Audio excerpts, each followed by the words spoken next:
네, 어지러운 시장입니다. 랭킹5와 함께 오후장 접어든 시장 분위기 더 한숨이 깊어지고 있는 구간이지만 두 분과 함께 전략 점검해 보겠습니다. 자, 오늘 IS앳 김태성 본부장 나와주셨고요. 오로라 투자자문 유창희 본부장 함께하겠습니다. 어서 오십시오. 안녕하십니까? 네, 안녕하세요. 네, 반갑습니다. 참 어려워서요. 일단 시장이 왜 이런 거에 왜 이런 것인가에 대한 얘기부터 좀 나눠봐야 될 것 같습니다. 지금 전반적으로 계속 빠지죠. 돌려 세울 수 있을 만한 재료, 아무것도 반영을 시키고 있지 못하는 상황 속에서 오늘 밤 미국의 고용 지표 발표가 됩니다. 오늘 우리나라 시간 밤 9시 30분에 나타날 것으로 보여집니다. 워낙 이번에 고용을 좀 많이 강조했어요. 제롬 파월 연준 의장도. 그리고 최근 들어서 경기 지표의 민감도가 또 커졌기 때문에 오늘 이 시나리오에 따라서 금요일이기 때문에 액션을 어떻게 취해야 하는 것인가 저에게 좀 헷갈림을 주는데 얘기 나눠보죠. 자, 먼저 김태성 본부장님. 잘 나와야 되냐, 못 나와야 되냐. 어제 이 얘기를 사실 나눈 적이 있었는데 잘 나와도 못 나와도 시장의 목적지가 하방이라면 사실 그렇게 중요도는 떨어질 수 있다라는 얘기가 있었거든요. 네. 그럼 지금 구간에서 우리는 이 지표를 어떻게 대기해야 되는 거예요?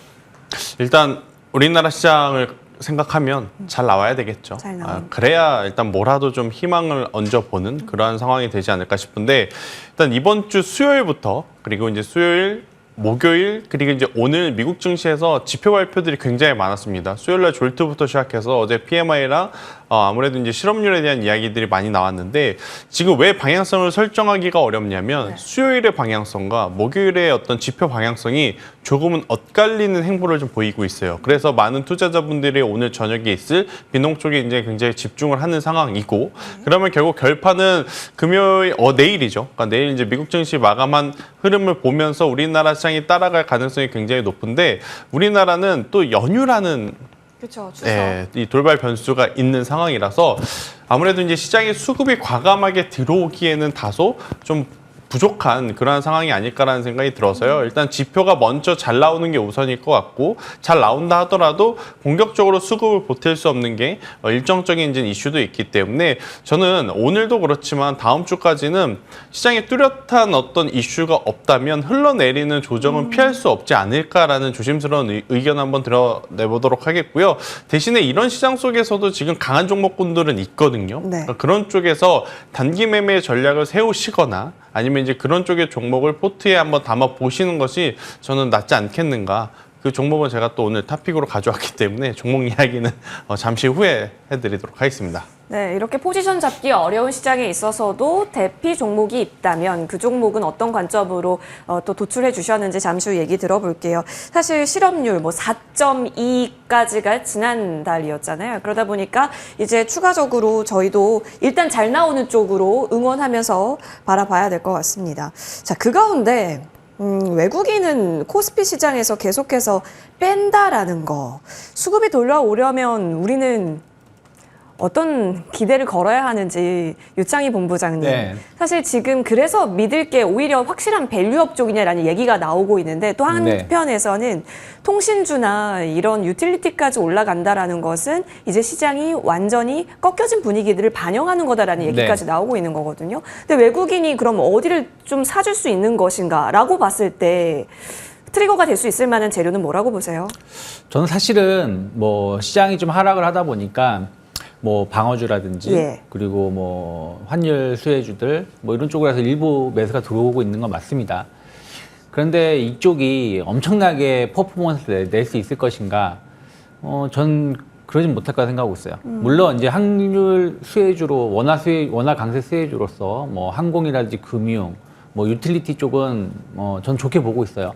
근데 방어주라고 하면서 통신주들 그리고 오늘 유통주들이 반등을 하고 있는데 이게 앞으로 시장을 주도할 수 있을 건가? 그건 좀 봐야 된다 생각을 좀 하고 있습니다.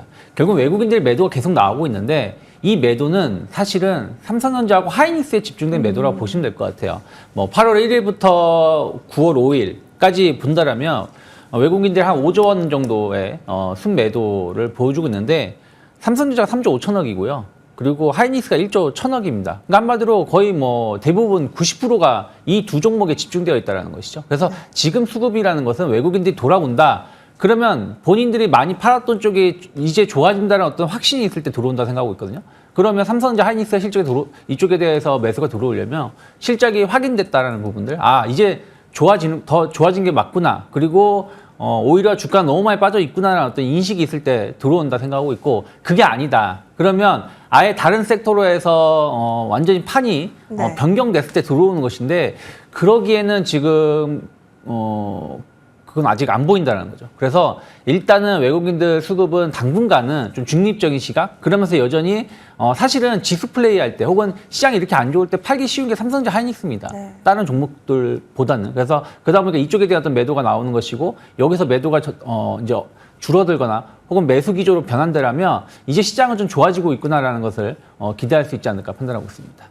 전기전자에 집중이 되어 있고, 사실 전기전자 업황이 안 좋아서 뺀다라기보다는 시장을 빼기 때문에 전기전자가 큰 타격을 받고 있다, 이렇게 풀이가 될 수도 있어 보입니다. 그러면 외국인이 돌아오려면 어떤 무언가의 모종의 재료가 있어야 할 텐데 지금 그것이 뚜렷하게 방향을 보여지지 않고 있다라는 점에 있어서 어렵네요. 알겠습니다. 그럼 이 가운데 기술적이라도 분석을 한번 들어볼게요.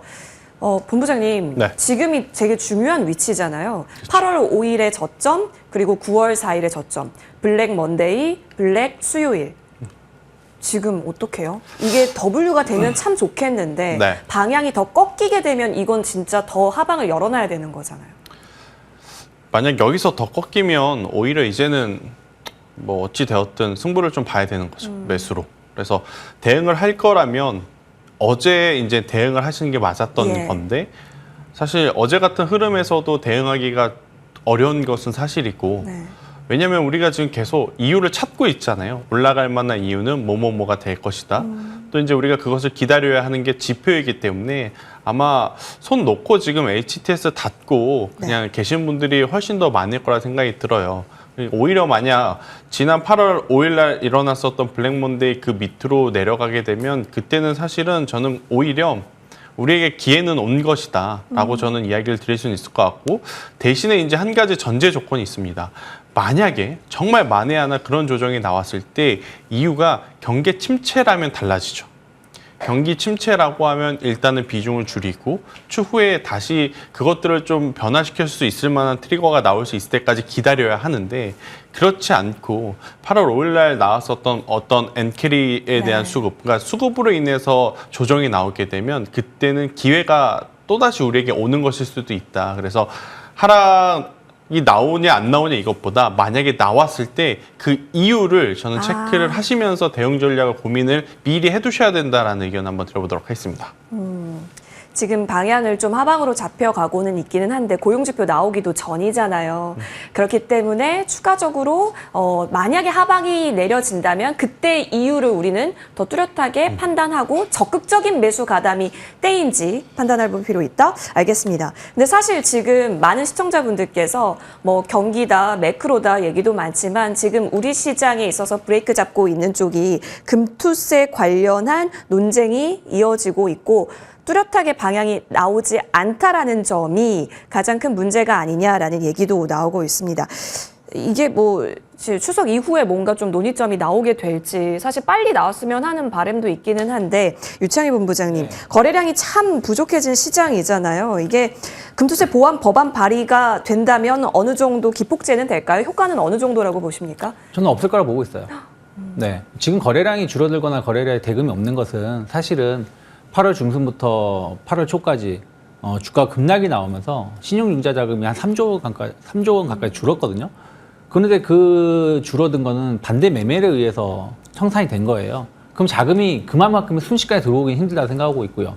또 하나 지금 계절적인 영향, 그러니까 올해 우리나라 같은 경우는 추석의 영향 때문에 또 거래가 좀 한산한 부분들이 있습니다. 그래서 이러한 부분들 때문에 거래대금 거래량이 줄어들고 있는 것이고, 또 하나는 시장 모멘텀이 없다는 것이죠. 시장이 강하게 올라갈 수 있는 모멘텀이 없는데 금투세 없애준다고 해서 갑자기 투자를 적극적으로 할까요? 만약에 오늘부터 맨날 올라서 연말에 코스피 지수가 4,000포인트 간다 그러면 금투세 50%를 준다고 해도 저는 투자할 것 같아요. 근데 만약에 오늘부터 연말까지 코스피가 그냥 2,000포인트까지 빠진다 그러면 금토세 없다고 해도 투자를 누가 할까요? 그렇기 때문에 지금은 시장이 올라갈 수 있는 모멘텀이 어느 쪽에 있는지를 봐야 된다 생각을 좀 하고 있습니다. 그래서 시장이 어떻게 나올지 뭐 잠깐 간단하게 기술적 분석을 조금 더 말씀드린다면 현재 우리나라 시장이 지난 8월 5일 주가 조정이 나오고 한 23일 거래일째 행보가 나오고 있는데 전 두 가지 관점을 좀 필요하다 생각하고 있어요. 2011년도 정도의 흐름으로 간다라면 그때 이제 미국이 신용등급 강등하면서 한번 주가 급락이 나왔던 자리거든요.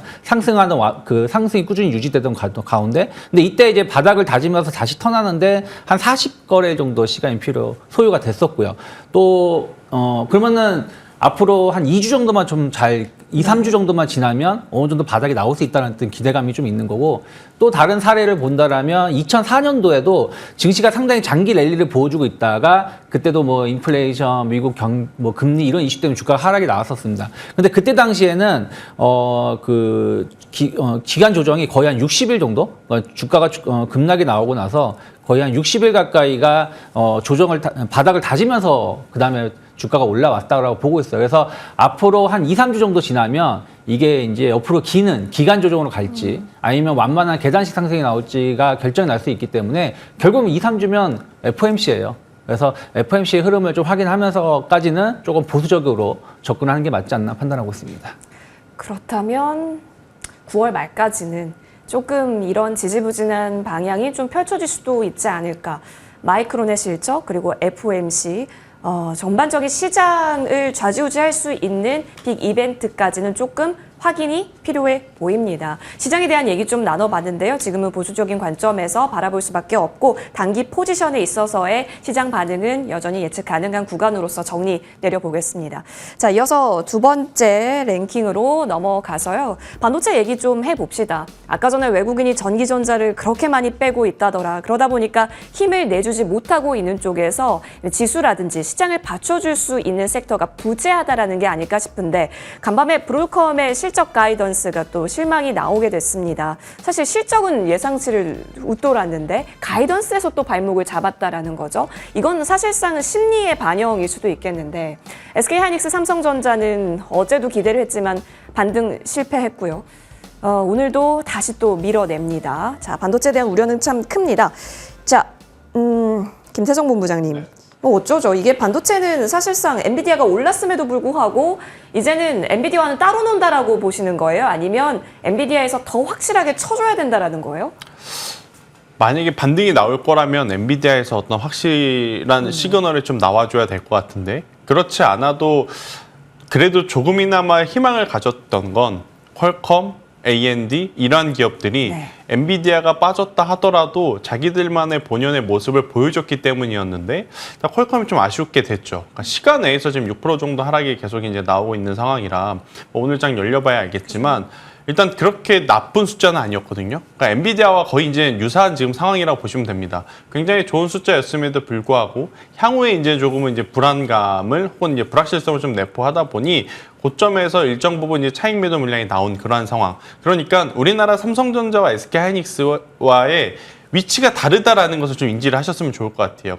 우리나라 삼성전자, SK하이닉스는 오르지도 못한 상태에서 맞은데 또 맞은 격이 되는 거고 퀄컴 같은 경우에는 충분히 한두 번 정도의 어떤 차익 매도 물량이 나올 수 있는 구간에서 이제 조정이기 때문에 그들의 조정이 나왔기 때문에 우리나라 반도체 또 못 간다라고 생각하실 필요는 없지 않겠는가 생각이 들고 있고 오히려 만약 이제 이 퀄컴이라든지 AMD 그러니까 엔비디아에서 나온 자금들이 다른 섹터로 가지 않고 반도체로 돌아 이제 순환매가 나오게 된다라고 하면 저는 오히려 장기적으로 봤었을 때 그런 흐름들은 긍정적으로 해볼 필요는 있다라는 의견 한번 드려보도록 하겠고 우리나라 기업들의 지금 가장 큰 이슈, 그러니까 문제는 명확한 근거를 찾을 만한 이벤트들이 없다는 거였거든요. 우리가 지난주만 하더라도 엔비디아 실적 발표 나오면 모든 것이 이제는 정리가 돼서 방향성이 나올 거라 생각을 했는데 그렇지 못했잖아요. 그러면 반도체는 그 다음 일정 무엇을 기다려야 되느냐? 마이크론의 실적, 뭐 FOMC에 대한 금리 인하 이것도 중요하지만 가장 명확한 건 3분기 실적일 겁니다. 만약에 기다렸는데 반도체 IT 기업들의 3분기 실적의 숫자가 잘 나오면 모든 것이 해결이 되는 거죠. AI 버블론도 없었던 걸로 되는 것이고 지금의 주가의 조정은 가격적인 메리트까지 발생이 되는 거기 때문에 저는 그 숫자를 우리가 눈으로 확인할 때까지 어떻게 보면 횡보라든지 기간적인 조정은 감내해야 되는 구간이다. 그래서 반도체에 대해서는 너무 실망하실 필요는 없지만 기존에 가지고 있던 물량 여기에 추가해서 추가 매수, 그러니까 추가 비중을 확대하시는 것은 조금은 기다려 보셔야 되지 않겠는가라는 의견 드려보도록 하겠습니다. 네. 알겠습니다. 가격적인 메리트가 와도 지금 과연 들어갈 수가 있냐? 이 논의를 한번 해볼게요.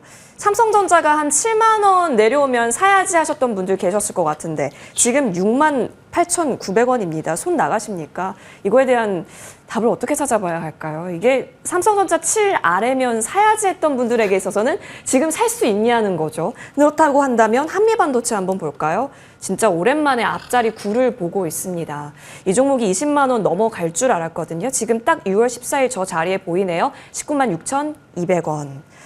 저 때가 고점이었습니다. 그리고 나서 지금 쭉 앞자리 9까지 나온 건데 이렇게 라운드 피겨 자리가 좀 무너졌다라는 것은 추세가 꺾였다라고 봐야 하는 건지 어떤 평가 주십니까? 유창희 본부장님? 이미 주가라는 거는 고점에서 한 30% 정도 하락을 하면 그러니까 상승하다가도 그러면 거의 이제 추세가 좀 무너졌을 가능성이 높다라고 해석을 하는 게 맞아요. 근데 이미 뭐 한미반도체는 고점에서 50% 하락이 나왔고요. 그리고 삼성전자 같은 경우도 고점에서 한 20% 넘는 하락, 그리고 SK하이닉스도 고점에서 거의 40% 정도의 하락을 보여주고 있습니다. 그러면 이미 추세는 지금은 조금 무너졌다라고 볼 수밖에 없는 것인데 중요한 건 가격적인 메리트, 그러니까 단기 낙폭과대의 위치인가 그건 조금 고민이 필요하다 생각하고 있어요. 왜냐하면 첫 하락의 시작점, 그러니까 SK하이닉스는 첫 하락의 시작점은 한 5만 원 정도 였어요. 24만 8천 원. 그러면서 15만 원까지 하락했을 때는 정말 낙폭과대죠. 한 번에 반등도 안 줬으니까요. 근데 지금은 하락 시작점이 20만 원입니다. 하이닉스가. 그러면 지금 15만 5천 원, 16만 원이 낙폭과대인가? 그렇게 보기에는 좀 힘들 수도 있다는 거죠. 그러니까 모든 건 기술적 분석이 다는 아니지만 심리라는 건 좀 다르다 생각하고 있어요. 그래서 저는 여기서 좀 추가적인 조정이 좀 더 나온다. 예를 들어서 이렇게 말씀드리면 참 마음 아픈 얘기지만 만약에 여기서 10% 정도 더 조정이 나온다. 그럼 그때부터 낙폭과대 인식으로 분할 매수 가능하다 판단하고 있지만 지금은 좀 지난 직전 저점 때 쌍바닥짜리니까 덥석 매수하기에는 아직은 넘어야 될 산이 많다. 앞에서 말씀하신 것처럼 주요 기업들의 실적들, 특히 저는 3분기 실적이 상당히 중요하다고 보고 있는 게 삼성전자 하이닉스의 실적이 중요한 게 아니라 하이퍼스케일러 그룹단, 뭐 구글, 마이크로소프트, 메타 이런 기업의 실적이 중요하다고 생각하고 있어요. 왜 그러냐면 지금 AI 거품론이 나온 게 그들 기업이 2분기 실적을 발표했는데 AI 이렇게 투자 엄청나게 했는데 돈을 못 벌고 있네? 이거 계속 투자할 수 있겠어라는 의구심 때문에 AI 거품론이 생긴 건데 그럼 이 의구심도 해소시켜주는 건 그 회사들밖에 없다 생각 좀 하고 있어요. 그래서 저는 3분기 실적이 엄청나게 중요하다 생각하고 있고 거기서 만약에 우리가 우려감, 이 불안감이 해소가 된다면 정말 강하게 반등이 나올 수 있다. 하지만 그 전까지는 기술적으로 이만큼 어느 지점 이하로 하락했을 때는 단기 저가 매수, 또 일정 부분 올라왔을 때는 좀 단기 매도 하면서 트레이딩 전략을 좀 해야 돼. 전략으로 시장은 좀 한 달 정도는 끌고 가야 되지 않을까 판단하고 있습니다. 그렇죠. 그 한 달이 되면 FOMC도 끝났을 거고 다시 한번 좀 시장이 어디 쪽에서 더 크게 기운을 차리는가 윤곽이 뚜렷해질 테니까요. 그렇다면 반도체주는 그때그때마다 또 랭킹5에서 전략 잡아드리겠습니다. 자, 그러면 3위로 넘어가서 오늘 또 학회 이벤트 9월에 많다라는 거 얘기 나오고 있고 뉴스도 그러다 보니까 많이 쏟아지고 있는데 여전히 주목 관점으로 열어볼 수 있을까요? 종목별로는 희비가 좀 교차는 하고 있습니다. 사실 오늘 오르는 종목 중에 한미약품의 시세가 엄청난데 지금 랭킹5 시청하고 계신 이 순간까지도 장중 고점 라인 지나가고 있습니다. 7.76% 올라서면서 31만 2,500원. 다른 종목 다 갈 때 한미약품 진짜 안 갔거든요. 근데 오늘 또 가네요. 이런 거 보면 참 신기합니다. 삼바 같은 경우도 오전장까지만 하더라도 그 방향성 잡기를 잘 잡지 못하다가 오늘 상승 가닥 쪽으로 잘 잡아가고 있고 또 대형주 단에서 살펴보자면 셀트리온 같은 경우도 흐름이 나온다라는 점. 이건 또 어떻게 해석을 해야 할까요? 5장 넘어 들어가면서 지금 좀 확실히 가는데 사실 이 부분에 있어서는 이제 제약바이오 언급 많이 주고 계시는 김태성 본부장님 얘기 들어보겠습니다. 이게 위고비 발 비만 확장력으로 한미약품을 지금 바라보시는 건지 일단 먼저 한미약품부터 저희가 점검 한번 해보겠습니다. 네. 다른 종목들 다 치고 올라갔었을 때 제일 안 갔다가 오늘 가는 특성은 일단 뭐라고 보세요? 일단 왜 그때 당시에 못 갔는지를 좀 체크를 해야 되겠죠. 아무래도 이제 한미그룹주가 내부적으로 좀 지배구조 이슈가 좀 있었고 여기에서 이제 OCI 홀딩스하고의 어떤 이제 지분 섞는 게 이제 가장 큰 화두였기 때문에 다른 기업들이 본업으로 평가받을 때 이들은 이제 경영권 분쟁에 대한 노이즈가 있다 보니 아무래도 이제 시장에서는 본업으로 평가하기가 굉장히 어려웠었던 기업 중에 하나였습니다. 여전히 이 지배구조에 대해서는 안개 속에 있죠. 네. 어느 정도 지금 모녀가 조금 더 유리해 보이긴 하나 확실하게 지금 말끔하게 해결이 되지 않았기 때문에 하지만 일단 본업에서의 성과를 놓고 본다면 한미그룹주, 한미약품 기준으로 봤을 때 작년 대비 올해 전체 매출이 지금 계속해서 늘어나고 있습니다. 그러니까 전체 매출만 늘어나는 것이 아니라 1분기, 2분기 그리고 로스제시라고 하는 대표 제품의 어떤 매출 추이를 보면 3분기, 4분기도 매출에 대한 고민은 내려놓을 만큼의 지금 판매량을 보이고 있다라는 게 이제 팩트인 거고, 이제 로스젯 같은 경우에는 영업 마진율이 굉장히 높은 상황이거든요. 그리고 이제 가장 중요한 건 한미그룹주가 과거에 실적이 안 나온다 했었을 때 가장 발목을 잡았던 부분이 뭐였냐? 북경 한미였습니다. 중국에 있는 북경 한미. 그런데 작년부터 환골 탈퇴를 하기 시작하더니 올해 북경 한미 쪽에서 나오는 매출이 굉장히 긍정적으로 지금 바뀌었거든요. 그러니까 원래 본업에서의 어떤 판매되는 제품도 괜찮고 자회사들에 대한 흐름도 너무나 좋기 때문에 지금 다른 기업들보다 한미약품이 어떻게 보면 가격적으로 싸잖아요. 네. 오르지 못했기 때문에 그래서 이제 그런 영향도 없지 않아 저는 받고 있다 생각이 들고 있고, 앞서 이제 위고비 이야기를 해주셨는데 우리나라에서 가장 임상 스케줄 기준으로 앞서 있는 쪽은 당연히 한미그룹주밖에 없잖아요. 네. 그렇기 때문에 비만 이야기 나오면 지속적으로 한미 이야기를 하는데, 자, 한미가 다른 건 다 좋지만 한 가지 부담이 되는 건 시가총액이 너무 큽니다. 네. 그러니까 다른 비만 당뇨 치료제 보면 굉장히 탄력적인데 이들은 좀 탄력성이 좀 많이 떨어지다 보니까 소문은 무성하고 이슈는 많고 그에 따라서 가장 대장이고 가장 앞서 있는 건 한미그룹주라는 건 알지만 사실 개인 투자자분들의 자금들이 좀 깊게 관여하지 못하는 종목 중에 하나가 아니었나. 하지만 지금처럼 시장이 어려울 때일수록 저는 이렇게 대형주들이 어떻게 보면 좀 대안이 될 수도 있는데 내용도 좋다. 그렇기 때문에 한미그룹주들 같은 경우에는 지금 오를 수밖에 없지 않겠는가. 이렇게 좀 말씀드리고, 또 셀트리온도 괜찮습니다. 예. 그러니까 공교롭게도 지배구조에 대한 좀 고민들이 있는 오늘 기업이 올라요. 그래서 이걸 본업으로 해석을 해야 되는 건지 아니면 지배구조에 대한 어떤 영향 때문이라고 해석을 해야 되는지 모르지만 한 가지 확실한 건 지배구조라고 하는 이슈를 떼어내고 봐도 셀트리온과 한미는 본업에서 장사 잘하고 있다. 네. 이게 중요한 것 같습니다. 그래서 그쵸. 우리 주가라는 건 지금 돈을 잘 버는 기업이냐, 앞으로 더 잘 벌 거냐 이걸 보잖아요. 지금도 잘 벌고 있고 앞으로도 잘 벌 가능성이 높은 기업이 저는 한미그룹 셀트리온이기 때문에 이쪽에 대한 관심도는 여전히 관심 있게 심도 있게 좀 보셔도 괜찮다라는 의견 드리겠습니다. 그러네요. 지금 네. 말씀드리고 있는 순간에 한미약품이 8%까지 넘게 올라가고 있습니다. 사실 우리 시청자분들께서도 시끄러운 집안에 투자할 마음이 과연 생기겠냐라는 거였는데 본업을 잘하고 있냐 없냐의 유무가 굉장히 중요했던 것 같아요. 그러면 본부장님, 네. 이쪽에서 오늘 또 원픽주 챙겨와 주셨는데 네. 셀트리온 좋다고 하셨고 한미그룹도 좋다고 하셨고 뭐예요? 한미 사이언스를 저는 사이언스. 네.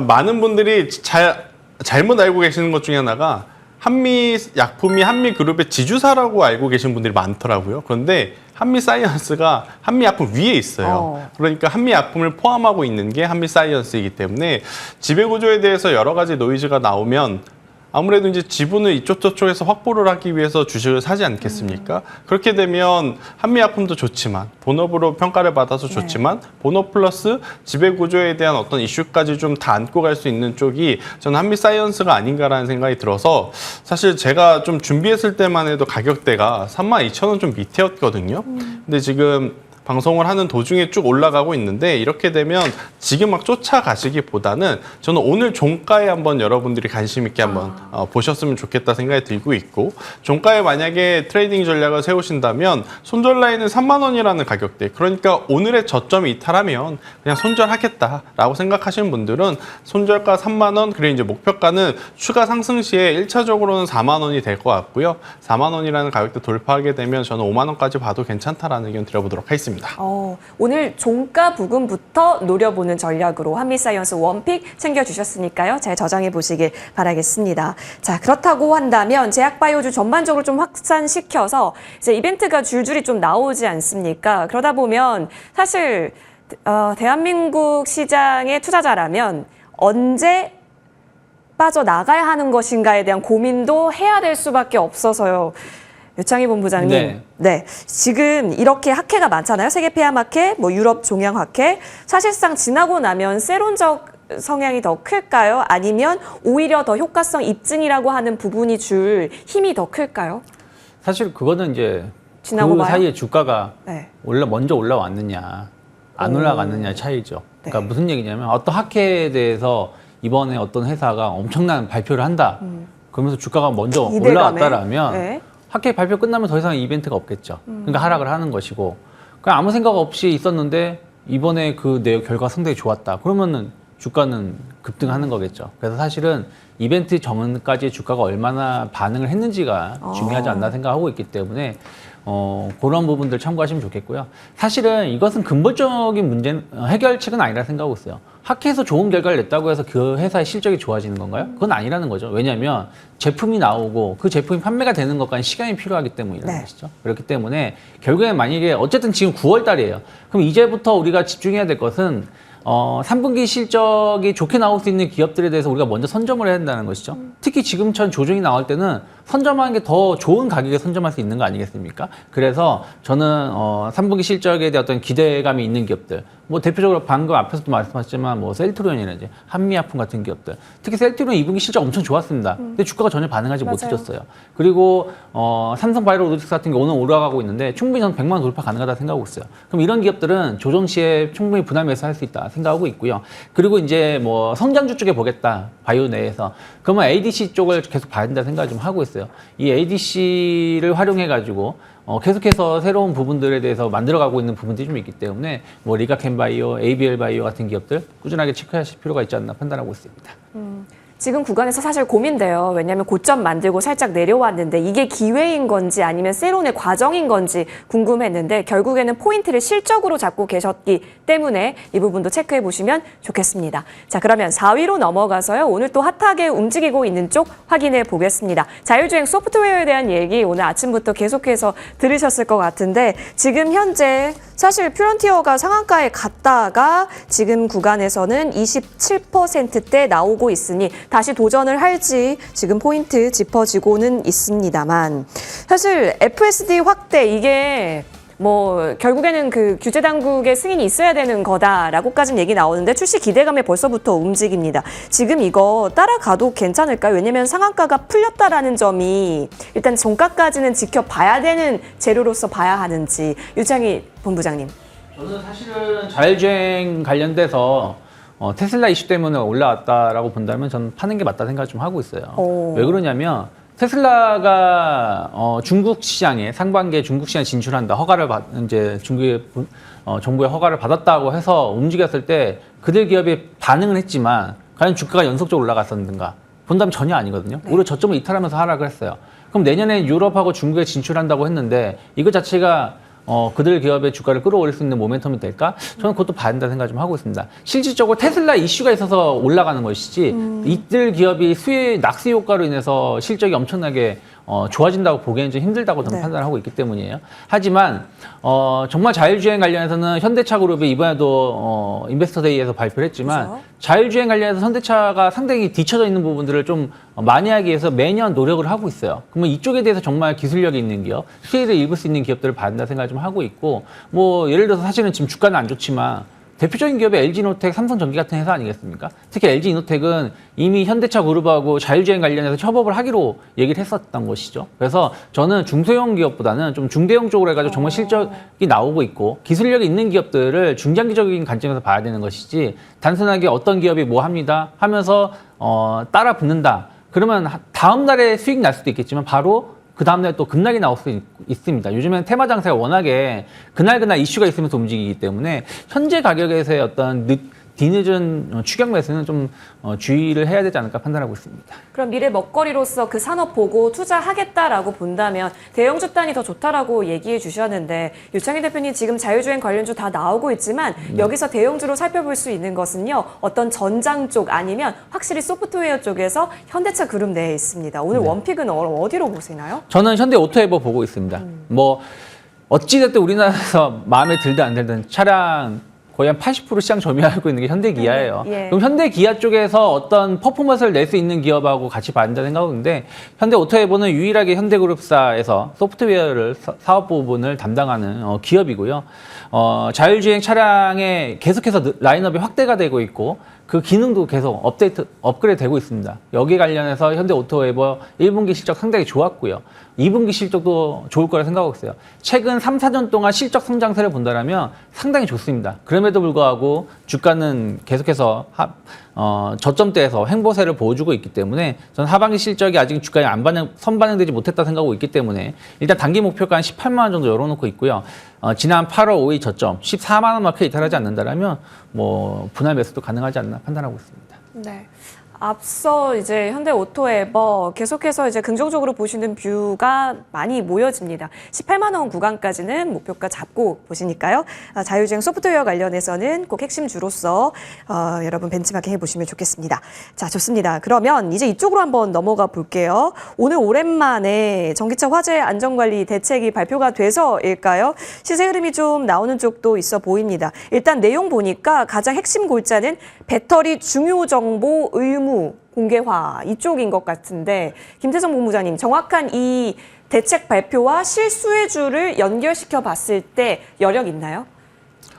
없을 것 같습니다. 이미 반영이 돼서 세론 뉴스로 벌써 작용이 된 것 같아요. 그러니까 예. 오늘 오전에 저는 대장주로 그러니까 이 지금 대책 발표의 가장 큰 수혜는 어떻게 보면 한빛레이저라는 기업이 바로 가져갈 수 있는 거거든요. 예. 그러니까 한빛레이저는 만약 이 정책 그럼 시행하세요 하면 바로 그죠. 작업이 들어갈 수 있는 지금 기업이라서 이 기업의 주가가 어떻게 보면 굉장히 풍향계 역할을 해야 되는데 오전만 하더라도 굉장히 좋았지만 지금 보면 윗골이 달리면서 다 조정이 나오고 있고 오전에 한빛레이저가 굉장히 좋은 시세를 내보이면서 전고체 관련주 뭐 한농화성과 같은 기업들도 다 후발주자로서 한빛레이저가 만약 7,000원이라는 가격대 넘어가면 좀 따라갈 것처럼 준비를 다 했다가 한빛레이저 밀리고 나서 지금 다 같이 밀리는 형국이라 우선은 뉴스가 한번 이제 발표가 되었기에 그에 따른 이제 세론 뉴스로서 이제 우리가 받아들여야 되지 않나 저는 그런 좀 아쉬움은 있는데 그래도 조금 더 지켜볼 필요는 있을 것 같아요. 여전히 지금 테슬라 쪽 판매량이 생각보다 그래도 좀 올라가고 있다는 뉴스도 지금 나오고 있는 상황이기 때문에 그런 어떤 전기차 2차 전지 지금 소비 심리의 반등이 나오게 되면 한두 번 정도의 저는 기회는 있지 않겠는가라는 생각이 들어서 이쪽에 대한 관심도는 좀 보셔야 되는데 만약 수익권이시라면 비중 어느 정도는 좀 줄이시는 게 맞다는 의견까지 한번 드려보도록 하겠습니다. 네, 수익권이면 비중을 좀 줄여가면서 한두 번의 기회는 있을 수 있는데 그게 갖고 계신 분들의 그러면 빠져나올 기회가 될지 아니면 들어가서 수익을 낼 기회가 될지는 여러분의 위치에 따라서 또 달라 보이니까요. 챙겨보시기 바라겠습니다. 마지막 랭킹 5 열어보겠습니다. 사실상 요즘 너무 시장이 어렵다 보니까요. 포트 전략을 어떻게 구성해야 할까 고민 많이 되실 것 같은데 이럴 때 최고의 대피처는 방어주가 되는 게 맞냐 이 얘기 지금 계속해서 나뉘고 있는데 우리 김태성 본부장님 왜 고개를 절레절레 저으실지 방어주보다는 다른 쪽이 오히려 더 낫다라는 거예요? 그러니까 상식적으로 우리가 네. 만약에 포트에 예. 여러분들 MTS 켜서서 보면 예. 종목 많잖아요. 그러니까 네. 대략적으로 10종목 있다 치고 그 중에서 한 종목에서 두 종목을 해치성 종목으로 끼웠다라고 한번 쳐요. 근데 그 종목군들이 과연 다른 8종목의 손실을 커버할 수 있을까?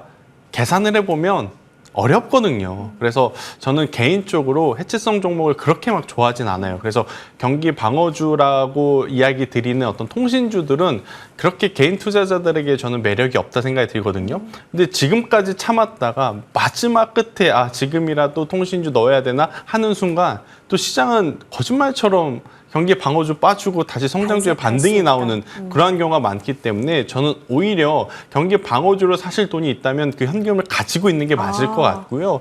대신에 그때그때 시장이 하락해도 유독 살아남는 쪽이 있어요. 제가 계속 강조드렸던 건 이번 조정 시에도 피부 미용 의료기기 쪽의 시세는 여전히 괜찮으니 피부 미용 의료기기 쪽을 보는 게 맞다. 그래서 파마 리서치하고 파마 리서치가 부담이 되시는 분들은 하이로닉을 계속 강조드렸던 이유이기도 하거든요. 그러니까 이런 쪽으로 지수가 좋아도 같이 움직이는 쪽을 저는 선택을 하는 게 맞지. 경기 방어주라 불리우는 종목은 저는 일단 제 개인적인 성향에는 그렇게까지 개인 투자자분들에게 메리트가 있을까? 이 고민을 좀 해볼 필요는 있을 것 같습니다. 그래요? 네. 일단은 그것보단 현금이 낫고 현금보단 미용 의료기기 단이 더 좋을 수 있다. 실적이 그렇죠. 나오니까. 네. 그럼 우리 유창희 본부장님은요? 사실은 뭐 경기 방어주를 어떤 시적으로 접근하냐 차이인 것 같아요. 전 시장이 변화가 된다라면 뭐 계속 몇 번 말씀드렸지만 워낙 강세 수혜주를 계속 네. 봐야 된다 생각 좀 하고 있습니다. 그럼 약간 경기 방어주에 속하면서 워낙 강세 수혜주라면 유틸리티 쪽에서 한국전력 같은 기업들을 주목해야 되겠죠. 거기다 유가도 이제 $70가 이탈하는 모습이죠. 그리고 꼭 방어주의 역할을 해주지 않지만 그래도 경기가 급격하게 침체로 가지 않는다라면 항공주 같은 경우도 워낙 강세 유가 하락의 수혜를 입을 수 있다 생각을 좀 하고 있습니다. 그리고 금융주도 역시 사실은 방어주 성격보다는 이런 부분들이 이제 워낙 강세 이슈 또 꾸준한 실적을 보여줄 수 있다라는 부분들이 반영이 되면서 주가가 크게 하락함에도 불구하고 버텨주고 있는 거거든요. 그래서 이런 이들 기업은 전 충분히 분할 매수 가능하다 생각을 좀 하고 있고요. 다만 이제 뭐 오늘 같은 경우 통신주도 올라오고 있고 유통주도 올라오고 있는데 사실은 통신주 같은 경우는 뭐 꾸준한 실적을 보여준다. 또 원래 전통적으로 고배당을 했었던 기업들이니까 그러한 측면에서 조금 일부 매수해보겠다는 거는 뭐 좋겠지만 사실은 앞에서 말씀하신 것처럼 앞으로 시장이 계속 빠지는데 이들 기업이 엄청나게 오른다라는 관점에서 접근하기에는 상당히 제한적이지 않을까 판단하고 있고요. 또 이미 많이 올라온 부분들이 좀 있어요. 그래서 상승은 한다라면 점진적인 상승을 할 수 있겠습니다만은 엄청난 퍼포먼스를 보여주기는 힘들지 않을까 판단하고 있습니다. 해치성 종목이 주는 의미는 늘 제한적인 것 같네요. 오늘 두 분과 함께 랭킹5 이슈 골고루 다뤄봤고요. 시간상 여기서 인사드리도록 하겠습니다. 오늘 나와주셔서 고맙습니다.